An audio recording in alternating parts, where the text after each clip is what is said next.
শীতকাল মানেই তো শাকসবজি দিয়ে ভরপুর একটা সিজন। তো এই সময় তো সব রকমের সবজি কম বেশি পাওয়া যায়। তো আজকে আমি আপনাদের সাথে ভর্তার রেসিপি শেয়ার করব। এখানে নিয়েছি শিম, টমেটো আর আলু। এই তিনটা উপকরণই আমি রাইস কুকারের যে স্টিমের পাত্রটা থাকে সেটার মধ্যে দিয়ে রাইস কুকারের ভাতের উপর দিয়ে সেদ্ধ করে নিয়েছি। তো এটাকে বের করে ঠান্ডা করে নিয়ে এটাকে এখন মেখে নিলাম। আর টমেটোর উপর যে ছালটা আছে সেটাকে ফেলে দিতে হবে। এখানে নিয়েছি রসুন, কাঁচামরিচ আর পেঁয়াজ, তার সাথে দিয়ে দিচ্ছি স্বাদ মতো লবণ এবং সরিষার তেল।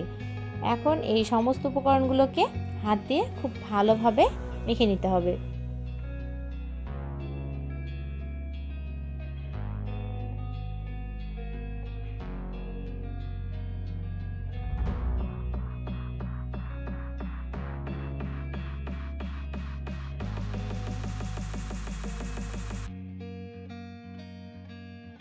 তো ভর্তাটাকে খুব ভালো করে মেখে নিয়েছি। আর শিম আলু টমেটোর ভর্তাটা আমাদের একদমই তৈরি হয়ে গেছে। গরম গরম ভাতের সাথে খেতে কিন্তু অসাধারণ লাগে। তো আপনারা অবশ্যই এভাবে ভর্তাটা বাড়িতে রান্না করে খেয়ে দেখবেন, আশা করছি ভালো লাগবে। আর ভালো লাগলে ভিডিওতে লাইক দিবেন এবং আমার চ্যানেলকে সাবস্ক্রাইব করবেন। আজকের মতো এ পর্যন্ত, দেখা হবে নতুন কোনো রেসিপি নিয়ে। সবাই খুব ভালো থাকবেন। নমস্কার।